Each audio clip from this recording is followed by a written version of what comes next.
பிடிஎம் சொல்லல, ரெண்டுக்கும் கொள்கை வேறுபாடு இல்லைன்னு சொல்றேன். அதாவது ஒரே கட்சின்னு தான் சொல்றேன். இந்த கொடியில அண்ணா இருப்பாரு, அங்க இருக்க மாட்டார்.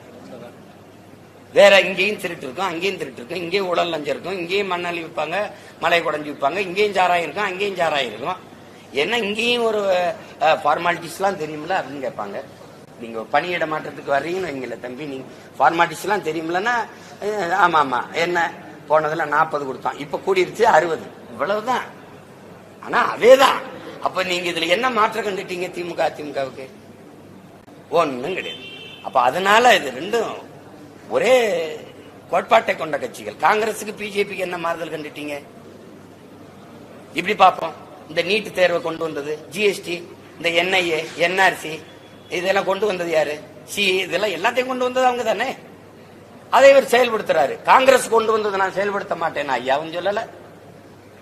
இதை நாங்க கொண்டு வந்தது நீங்க எப்படி செயல்படுத்துறீங்க ஐயாக்களும் கேட்கல. அப்புறம் ஜிஎஸ்டி கொண்டு வந்த பெருமகன் இந்த தான் இருக்காரு நம்ம ஊர்ல. கேளுங்களேன், என்ன கொண்டு நாங்க கொண்டு வந்தது வேற, இவங்க செயல்படுத்துறது வேற. அது என்ன வேற? ஒண்ணு இல்ல, இது கொடுமைதான். இது என்ன பண்றது? இவங்க இருக்கும்போது அமித்ஷா தூக்கி உள்ள வச்சாங்க, அவர் உள்துறை அமைச்சர் இவரை தூக்கி உள்ள வச்சாரு.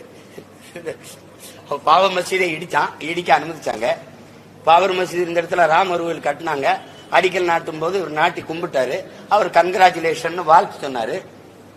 இதுல மாறுதல் எங்க இருக்கு?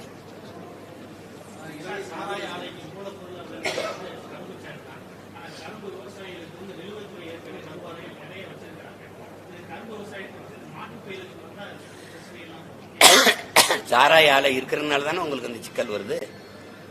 கரும்புல இருந்து எத்தனை நாள் பெட்ரோல் எடுக்க முடியுதுல, பிரேசில் எடுக்குதுல. கரும்புல இருந்து வெல்லம் தயாரிக்க முடியுதுல, நாட்டு சக்கரை தயாரிக்க முடியும்ல. கரும்பு சக்கையில இருந்து சாப்பிடுற தட்டு தயாரிக்க முடியும்ல. அதெல்லாம் செய்ய முடியாதா? தொழிற்சாலை போட முடியாதா?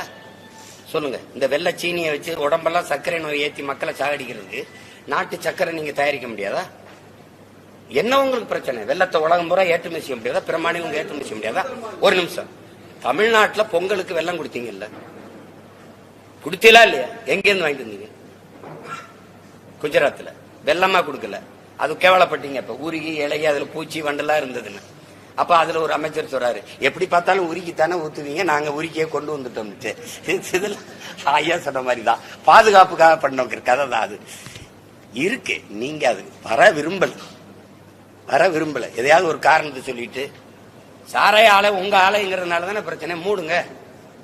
டாஸ்மார்க் சரக்க பாதுகாக்க நீங்க கிடங்கு வச்சிருக்கிற மாதிரி வேளாண்குடி மக்கள் விளை வைக்கிற பொருளை வாங்கி கொள்முதல் செஞ்சு வைக்கிறீங்களா, அதை சேமிச்சு வைக்க கிடங்கு வச்சிருக்கீங்களா? தெருவில் போட்டு தார்பாய மூடுறீங்களா, இல்ல கிடங்குல வச்சு பாதுகாக்கிறீங்களா? ஒரு மாவட்ட தலைநகர் அங்க எங்கேயாவது ஒரு கிடங்கு இருக்கா? சேமிப்பு கிடங்கு இருக்கா? சொல்லுங்க, நீங்க சொல்லுங்க. அப்ப நீ என்ன ஆட்சி நடத்துறேன்னு சொல்லு. கொடுமை.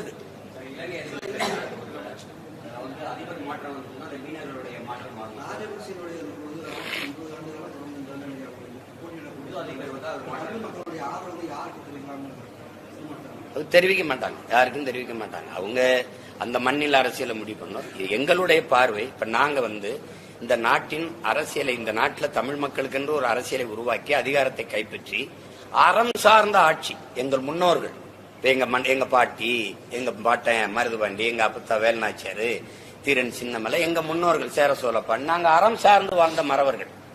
நீங்க உலகத்துல பல்வேறு நிலத்தை வென்றிருக்கோம், ஆனா எந்த இனத்தையும் நாங்க அடிமைப்படுத்தி ஆண்டதில்லை. வெள்ளக்காரன் கூட வந்திருக்கான், தன்னை போல் பிறரையை நேசிப்பாயாக ஆமேம்பான், ஆனா எங்களை அடிமைப்படுத்தினான். அண்டை அயலானுக்கும் அன்பு காட்டுன்னு சொன்ன நபிகளுடைய போதனையற்ற முகலாயர்கள் வந்தாங்க, எங்களை அடிமைப்படுத்தினாங்க. ஆனா நாங்கள் அறம் சார்ந்த வாழ்ந்தமார், பிறப்பு ஒக்கும் எல்லா உயிருக்கும் வேதத்தை ஏற்றவன், எந்த இனத்தையும் நாங்க அடிமைப்படுத்தி ஆண்டதா சரித்திரத்தில் குறிப்பு இருக்கிறது. இதே இலங்கையை வென்றான் எங்க பாட்டை, கொடி ஏத்திட்டு நீயே ஆட்சி செய்து கப்பத்தை கட்டுறா, இது நாள்கைக்கு உட்பட்ட நிலம்டான்னு வந்தான். அப்படித்தான் நாடங்களும் வென்றான், உலகம் புற வென்றான். அந்த அறம் சார்ந்து வாழ்ந்த ஆட்சி. அரசியல் பிழைத்தோருக்கு அறம் கூற்றாகும் சிலப்பதிகாரம் சொல்லுதுல, அதான் சொல்லுது. அப்ப நாங்க அறம் சார்ந்து வாழ்ந்து நின்ற மறவர்கள். மானம், வீரம், அறம், இது மூன்றும் உயிர் என்று வாழ்ந்த கூட்டம். அதனால எல்லாரும் மனித நேயம், நாங்க உயிர்மை நேயம். நல்ல கல்லு மாவுல கோலம்பம், நாங்க அரிசி மாவுல கோலம். ஏன்னா ஈ எறும்பு சாப்பிடணும்னு. இவ்வளவு உயிர்மை நேயம் கொண்ட மக்கள் நாங்க. அதனால அது சார்ந்த ஆட்சி தான் நாங்க செய்ய நினைப்போம். இப்ப நீங்க கேட்கறது அதுல எந்த மாதிரி ஆட்சி, அதுல நாங்க உலகத்தின் தலை சிறந்த ஆட்சியை கட்டமைப்போம். அதுதான் நம்ம செய்வோம்.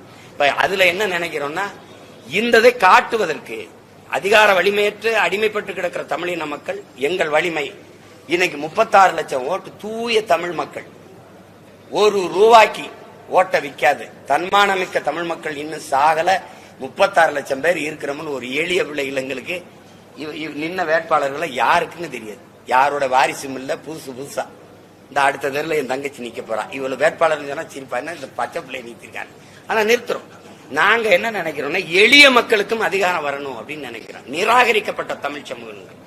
அப்ப நாங்க ஒரு அரசியலா ஏறி வாரம் பாருங்க. இப்ப கவனிக்கத்தக்க அரசியல் சந்திரசேகர ராவ் 2 முறை நாட்டாண்டவரும் 2 முறை நாட்டாண்ட மாயாவதி அம்மையாரும் என்ன இடத்துல இருக்கிறாங்களோ அதே இடத்துல நாம் தமிழர் கட்சி இருக்கு. இந்தியாவில் நாம் பெற்ற வாக்குதான் அவங்களும் பெற்றிருக்கிறாங்க பாராளுமன்ற தேர்தலில். உங்களுக்கு புரியுது? அப்ப இலங்கையில எங்க மக்கள் என்ன நினைக்கிறாங்கன்னா, எனக்கு அதிபராகணுங்கிற ஆசை, அது விடு, அது இல்ல, இயலல. ஆனால் ஒரே கருத்துருவாக்கத்துல ஒற்றுமையா தமிழ் மக்கள் நிக்கிறோம்னு காட்ட தேவை இருக்கு. அதுக்கு ஒரு ஆளை நிறுத்தி நாங்க வாக்கு செலுத்த வேண்டியிருக்கு. அதுதான் அந்த பொது வேட்பாளர். நாங்க வர்றோம், ஆள்றோம், வெல்றோம் அது இல்ல. தமிழ் மக்கள் ஒன்னா இருக்கோம். எங்களுக்கு பொது வாக்கெடுப்பு, தனித்தமிழ் ஈழம் தவிர வேற தீர்வு இல்லை. அதுக்குதான் அதை தான் நோக்கி போகணும். அது இன்னைக்கு இல்ல, நாளைக்கு இல்ல, நாளை மறுநாள் கூட நடக்கலாம். அதுக்காக தான் அந்த தேர்தல் நடக்குது. அதை நாங்க ஆதரிக்கிறோம். மைக் இல்ல, உறுதியா மைக் இல்ல. சின்னம் என்னன்னு சொல்றேன். ஆனா வேற சின்னம், வேற சின்னம்னா என் எண்ணத்துக்கு ஏற்ற சின்னம். பாதகம் செய்பவரை கண்டால் நாம் பயங்கொள்ளலாகாது பாப்பா, மோதி மிதித்து விடு பாப்பா, அவர் முகத்தில் உமிழ்ந்து விடு பாப்பா. அண்மை செய்திகளை உடனுக்குடன் தெரிந்து கொள்ள இணைந்திருங்கள் இயம்நாடு தொலைக்காட்சியுடன்.